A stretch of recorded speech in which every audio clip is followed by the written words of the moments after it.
안녕하십니까, 고테일입니다. 오늘은 앤트맨과 와스프 퀀텀 매니아 앤트맨 3 한번 이야기를 해보도록 하겠습니다. 오랜만에 영화 리뷰인데 영화 리뷰를 최근에 많이 안 해서 어떻게 하는지 까먹었어요. 그냥 러프하게 오늘도 해보도록 하겠습니다. 일단은 많이들 궁금하실 게 기존 작품들을 보고 가야 되냐 물어보실 수 있을 것 같아요. 저는 보고 가시는 게 좋다고 생각을 합니다. 앤트맨 2, 앤트맨과 와스프, 앤트맨 2편이죠. 요거하고 로키 마지막 화 6편이었나요? 8편이었나요? 제대로 기억이 안 나는데 로키 마지막 화 드라마 보시고 가면 좋을 것 같습니다. 그리고 더 봐야 된다면 어벤져스 엔드게임 정도 보시면은 좋지 않을까. 뭐 영화를 보는데 공부까지 하고 가야 되냐라고 말씀하시는 분들이 상당히 많더라고요. 근데 이제 마블 시리즈 같은 경우는 드라마로 봐야 될 것 같아요. 아이언맨이 드라마 1편, 토르가 드라마 2편, 캡틴 아메리카가 드라마 3편 이런 식으로 생각을 해서 보셔야지 뭐 앞에를 공부하고 한다. 뭐 드라마를 볼 때 1화부터 연속으로 보잖아요. 한 편을 빼놓고 보진 않는단 말이죠. 그런 것처럼 생각을 해주시면 오히려 좀 더 편하지 않을까. 굳이 거기다가 감정 소비하지 마세요. 내가 왜 저걸 봐야 되냐. 또 공부하고 가야 되냐. 뭐 이런 식으로 감정 소비들을 하시는 것 같은데 안 보실 거면 안 보시면 되는 거죠. 뭐 굳이 뭐 화내시지 않으셨으면 좋겠습니다. 화낼 일이 아니잖아요. 예. 되게 이제 이야기가 많이 복잡해졌거든요. 멀티버스 개념도 나오고 양자역학, 공동 양자 구역이라고 했나요? 여러 가지 이야기가 섞여 있기 때문에 알고 가시면 훨씬 더 편안하게 보실 수 있습니다. 저 같은 경우는 드라마나 영화 다 보고 갔는데요. 다 봤기 때문에 이번에 이해가 굉장히 쉬웠어요. 되게 영화가 친절하거든요. 나는 이래서 이런 상황을 만들고 있어. 난 저런 상황으로 갈 거야. 이런 식의 이야기들이 너무 친절하게 나오고 있기 때문에 기존의 마블 시리즈들을 잘 보신 분들이라면 복습하지 않으셔도 이해를 한 번에 할 수 있는 수준입니다. 최근에 바빌론이라는 영화를 봤었는데 그 바빌론처럼 되게 상세하게 이야기를 다 해줘요. 어떤 상황인지. 이제 정복자 칸 같은 경우에는 아무래도 로키를 한번 보시고도 보시는 게 좋을 것 같습니다. 왜냐면 드라마 로키에서 정복자 캉이 나오거든요. 맨 마지막 편에. 그런데 이번에 나오는 캉은 그 캉이 아닙니다. 다른 캉이에요. 그래서 그 관계나 스토리를 아시려면은 로키를 보고 하시는 게 좋을 것 같다. 이런 생각을 하게 됐습니다. 물론 여기서도 비슷한 맥락의 설명을 해주긴 해요. 하지만 이게 복잡한 개념이기 때문에 아예 로키도 보시고 보시는 게 오히려 나을 것이다. 말씀을 드리고요. 저는 어떻게 봤냐면요. 이게 참 애매합니다. 좋았던 부분도 있었고 나빴던 부분도 있었는데 제 지금 기분으로 봤을 때는 그렇게 나쁘지 않았다. 별점으로 친다면 2.5점이 중간이라고 한다면 그래도 좋은 쪽에 좀 있다고 생각을 했어요. 저는 기존의 마블 시리즈를 다 보고 봐서 그런 건지 아니면 마블 빠여서 그런 건지 모르겠지만 졸지 않고 나름대로 취할 거 취하면서 봤다. 그런 수준의 감상이었습니다. 근데 오늘 뭐 얘기하다 보면은 단점도 많이 나올 것 같아요. 그것도 참고해 주시면 좋을 것 같습니다. 뭐부터 얘기 될지 잘 모르겠는데 일단 이 마블 시리즈는 눈뽕 히어로의 액션들 그런 것들을 보기 위해서 가는 거지 않습니까? 그렇다 보니까 요 부분, 어떤 시각적인 부분부터 이야기를 해보도록 하겠습니다. 이 시각적인 부분은 많이 아쉬웠어요. 왜냐하면 이 눈뽕이라는 거는 어떤 새로운 것들을 받아들여야 눈뽕을 당하는 거거든요. 그러니까 우리가 기존에 봐왔던 것. 그러니까 한마디로 뭐 이런 볼펜, 이런 볼펜들 우리가 많이 봐왔던 거기 때문에 새롭지 않잖아요. 그래서 볼펜이구나 하고 넘어갈 수 있단 말이에요. 앤트맨과 와스프 퀀텀매니아가 그런 느낌이었습니다. 기존에 봐왔던 양자역학의 세계였고 조금 더 다른 부분으로 가져가려고 했던 부분들도 있어요. 근데 그런 부분들은 우리가 익히 봐왔던 스타워즈 시리즈를 연상하게 합니다. 그래서 이 사막이라 뭐 사막이라고 부르진 않지만 사막 같은 공간 그리고 도시 같은 공간 이런 공간들이 우리가 많이 봐왔던 SF물이나 우주물에서 봤던 장면들이라서 크게 눈뽕을 당할 일은 없었다. 모르겠어요. 제가 일반관에서 봤어서 그런지는 모르겠지만 아이맥스로 보면 또 어떨지는 모르겠어요. 양자역학의 세계도 앤트맨 2편? 에서 봐왔고 어벤져스 엔드게임에서도 봤기 때문에 그렇게 신기한 느낌이 들진 않았어요. 제가 최근에 마블에서 눈뽕을 받았던 건 닥터 스트레인지 1편에서 육체와 정신이 분리가 되잖아요.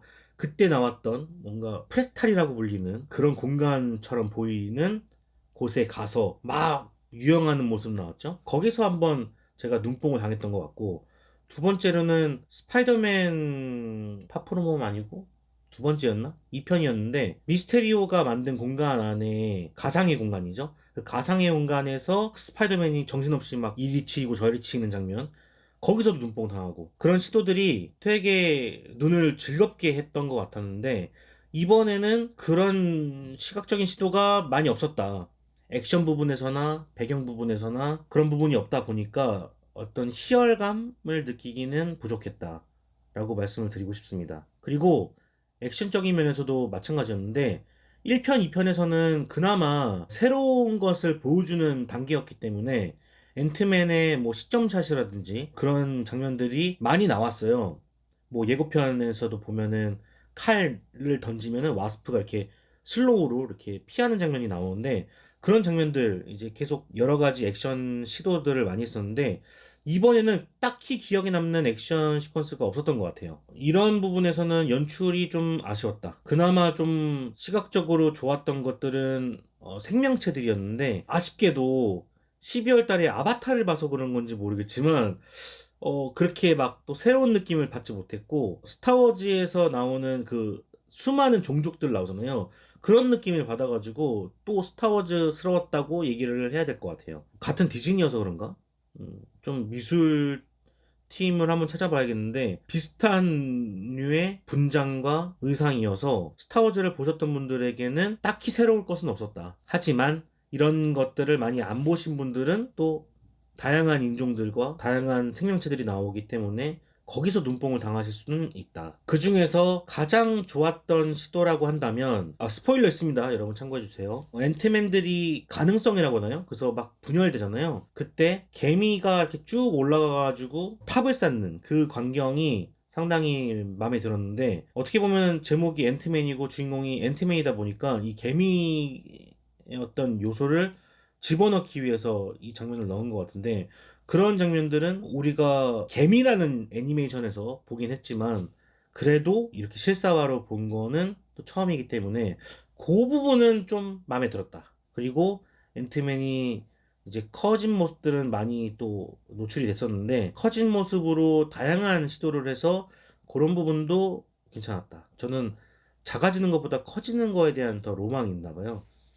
그래서 커졌을 때 재밌더라고요. 다음은 뭐가 있을까요? 그 다음에는 사운드 얘기를 한번 해볼게요. 사운드는 사실 많이 아쉬웠어요. 이게 제가 누차 말씀드리는 거지만 저는 신림의 롯데시네마관만 갑니다. 가까워서 가는 거예요.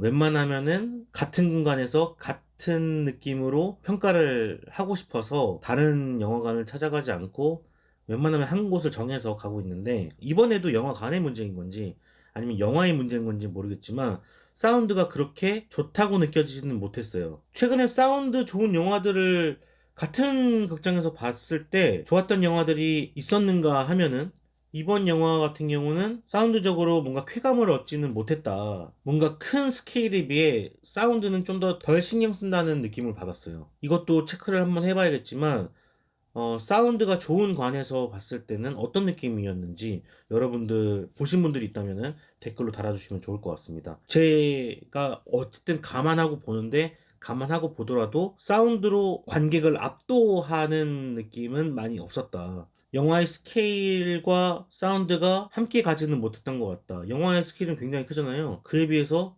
만족스러운 느낌은 아니었다. 이렇게 정리를 할 수 있을 것 같네요. 그리고 이번 영화는 아무래도 양자역학으로 들어가서 그런 건지 모르겠지만, 제닛 반다인의 분량이 상당히 많습니다. 미셸 파이퍼가 그 전에는 그래도 조연급의 느낌을 많이 보여줬다고 생각을 했는데, 이번에는 좀 더 주연의 움직임을 많이 담아내는 것 같아요.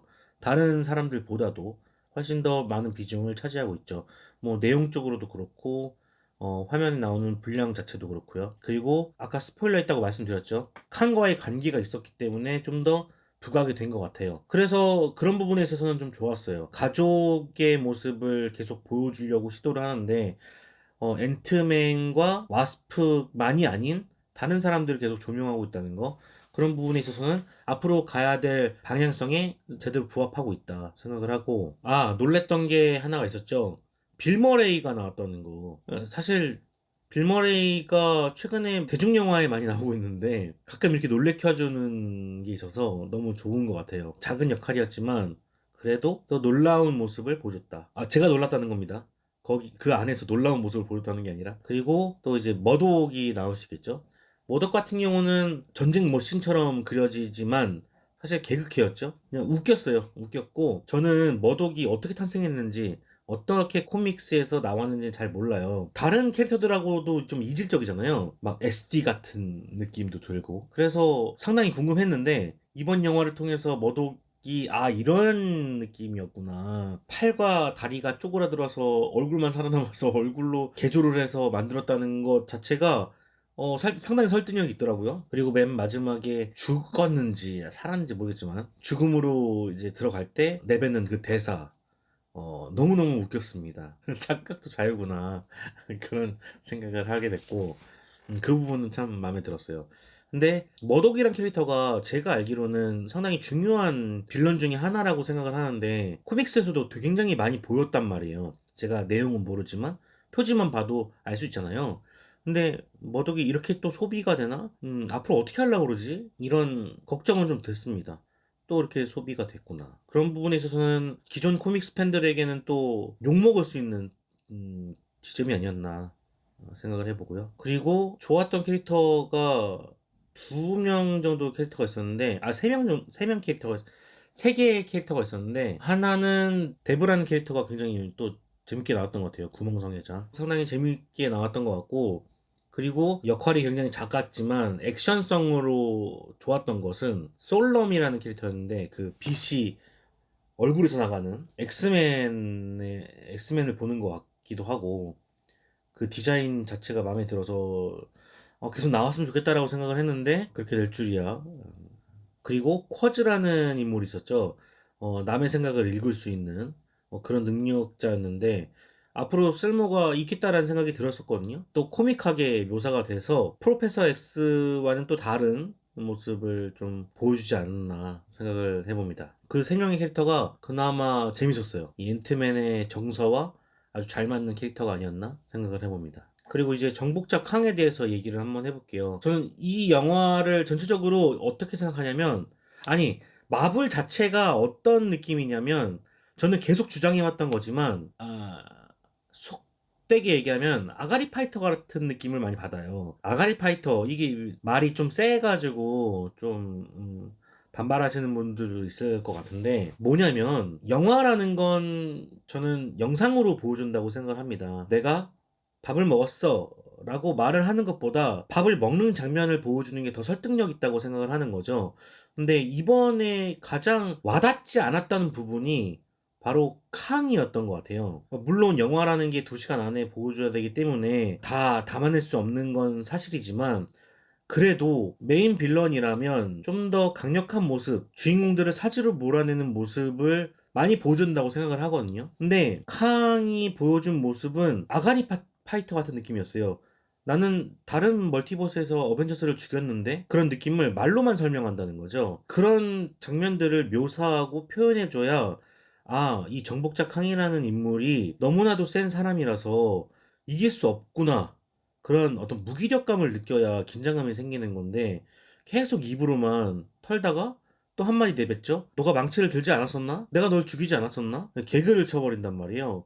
거기서 또 이제 앤트맨은 받아치죠. 내가 몸매가 닮아서 토르와 헷갈릴 수도 있어.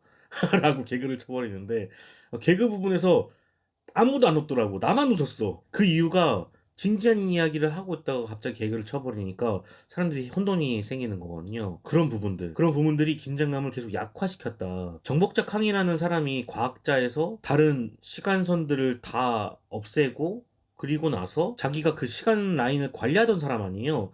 그렇게 거대하고 큰 사람이라면은 그런 모습들도 시각적으로 보여준다고 생각을 해요. 예를 들면 제니 판다니한테 그런 얘기를 합니다. 내가 시간을 만들어줄 수 있어. 네가 하고 싶은 대로 할 수 있어. 네가 밖에 나갔다가 바로 딸한테 가는 걸로 연결 지어줄 수도 있어. 라고 얘기를 하는데 그게 되게 추상적인 묘사라서 상상이 안 가요. 어떻게 만든다는 거지? 지금 하는 행동으로 봐서는 인간이었고 31세기에서는 인간이었잖아요. 그리고 앤트맨한테 진 사람이잖아. 그 정도의 사람이 어떻게 시간선을 만든다는 거지. 뭐 하다못해 시간 라인을 쫙 보여주고 이렇게 이어붙이는 거라도 표현을 해주던가. 그게 되게 굉장히 추상적인 개념이라서 상상이 안 가요. 그리고 다른 어벤져스를 죽였다. 그것도 그렇게 말은 했지만 결국에는 앤트맨과 와스프한테 당한 인물 아닙니까? 다른 어벤져스는 굉장히 약했나? 라는 생각이 들게 되고 물론 그래요. 버프를 먹여야죠. 너프라고 그러나요? 너프를 먹여야죠. 거대한 사람을 인간들이 상대해야 되니까 너프를 먹여야 되는 건 맞는데 이런 식으로 계속 아가리 파이터 기질만 보여준다면 아마 영화는 계속 재미가 없을 것 같아요. 앞으로의 마블 시리즈가. 다른 캉들이 나를 무서워해서 날 여기로 유배 보냈다라고 얘기를 하는데 시간선들을 괴롭힌 거 아니에요. 다른 멀티버스들을 계속 괴롭혀가지고 정복해왔던 사람인데 고작 레이저 쏘는 거 정도로만 표현한다? 시간선은 어떻게 보시는 거지? 이런 것들이 계속 시각화가 돼야 되지 않을까 생각이 듭니다. 안 그러면은 얼마나 대단한 인물인지 더 잘 모를 것 같아요. 그래서 아가리 파이터라고 제가 말을 하게 되는 거죠. 입만 떠드네? 라는 느낌이 아직은 강해요. 물론 그런 건 있습니다. 캉이 그런 얘기를 해요. 제인한테 날 구해주고 나서 그 다음엔 어떻게 할 거야? 그때 딱 일어나면서 이겨내야지. 이런 얘기를 하는데 그런 모습들에서는 굉장히 포스가 좋거든요. 뭐랄까. 육체적으로는 비실비실한 것 같은데 정신적으로는 되게 무서워요. 그러니까는 우리가 상상하면은 시간선을 막 부시고 다른 멀티버스 부시고 이런 생각을 하면은 와 정말 강하구나. 정신적으로는 그걸 알겠어. 근데 시각화된 게 없다는 거야. 그러니까는 와닿지가 않는 거지. 좀 더 시간을 들이고 공을 들여서 보여줘야 되지 않을까 생각이 듭니다. 쿠키 첫 번째 거에서 보면은 그런 캉들이 엄청나게 많잖아요. 그런 어떤 시각적인 모습. 캉은 이렇게나 많아. 이렇게나 많고 얘네들이 다 모여가지고 지구를 정복하려고 올 거야. 특히 이 타임라인에. 그렇게 시각화를 해줘야 좋댔다. 이런 생각을 하게 되는 것 같아요. 근데 내용 안에서는 그저 과거에 지나간 한 장면 정도로 대사로 내뱉고 마는 거는 아쉽다. 그게 제일 큰 약점이지 않았나, 단점이지 않았나 생각을 해봅니다. 그리고 이번 영화의 메시지는 사실 되게 단순했던 것 같아요. 아무래도 앤트맨이라는 특성에 맞게 뭐 티끌모아 태산, 작은 고추가 맵다. 그 정도의 메시지를 담아내지 않았나. 더 큰 메시지를 주는 건 없는 것 같아서 영화가 쉬웠고 설명은 어려웠고 되게 애매한 느낌을 많이 받았던 것 같습니다. 그리고 마지막에 전쟁 묘사를 하면서 끝나는데 전쟁 묘사 뭐 나쁘지 않았어요. 근데 그것들도 기존에 봐왔던 것 같아요. 그냥 보자마자 들었던 생각이 반지의 제왕 2가 생각이 나더라고요. 마지막에 수세에 몰려 있을 때 간달프가 등장을 하면서 다른 엘프였나요? 엘프였나? 누구를 이제 어떤 다른 종족들을 데리고 오면서 전쟁을 마무리했던 느낌을 이번 영화에서도 받았습니다. 수세에 몰릴 법하다가 개미 군단들이 등장하면서 이 개미들이 한번 싹 쓸어주죠. 그런 걸로 봤을 때는 반지장이다. 처음에 스타워즈로 시작해서 반지의 제왕으로 끝나는구나. 근데 이것들도 다 기존에 봐왔던 느낌이라서 그렇게 크게 와닿지는 못했던 것 같아요. 제국에 맞서는 내용이 한 편에 담아지기에는 너무 얄팍하지 않았나 생각을 해봅니다. 반지의 제왕도 전쟁까지 3편이라는 시간이 걸렸는데 한 편으로 전쟁 시퀀스까지 담아낸다? 좀 빠르다는 느낌을 많이 받았던 것 같아요. 그 정도? 자, 그리고 이제 쿠키를 좀 분석해보면 분석이라 할 것까지 없습니다. 첫 번째 쿠키 영상은 캉들이 많이 나오는 거였죠. 다수의 캉들이 이제 어벤져스와 싸울 준비를 하는 것처럼 이제 모였어요. 예. 모였고 이제 앞으로 시작인 거죠. 어떻게 될지 궁금하고 그리고 두 번째 쿠키 같은 경우에는 이제 로키가 나와서 모비우스와 함께 연극을 하고 있는 캉을 지켜보게 되는데 그 시대로 봐서는 물론 다른 세계이지만 과거처럼 묘사가 되는 것 같아요. 뭐 한 1980년도에서 1990년도 초 그 정도의 어떤 다른 세계관, 다른 멀티버스에서 캉을 찾아낸 것 같고 이것은 아마도 드라마로 나오지 않을까. 그러니까 로키 시즌 2의 전초전을 보여준 쿠키가 아니었나 생각을 해보고요. 뭐 로키가 시즌2가 나온다고 했으니까 아마 그렇지 않을까 생각이 들고, 아마 영화 본편의 내용은 아니지 않나. 디즈니 플러스가 먹고 살기에 하기 위해서 요렇게 장치를 보여준 것이 아닌가 생각을 해봅니다. 자, 오늘은 여기까지 해보도록 하겠고요. 혹시 궁금한 게 있으면 질문을 주시고, 제가 영화를 보고 나면은 바로 까먹는 성질이 있어요. 그래서 적어 놓는데, 지금은 요 정도 얘기하면 되지 않나? 생각이 들어서 여러분들이 질문 주신 거 한번 보고 더 말을 할 게 있다고 생각을 하면은 또 영상을 만들도록 하겠습니다. 그럼 여기까지 하겠고요. 제 별점은 제 왓챠나 인스타 혹은 키노라이츠를 참고하시면 좋을 것 같습니다. 여기서는 말하지 않겠어요. 그럼 안녕히 계세요. 제 채널은 멤버십 가입자분들이 만들어주고 계십니다. 여러분 항상 감사드리고요. 가입 많이 해주세요. 더 영상을 많이 만들 수 있게 도와주시면 감사하겠습니다.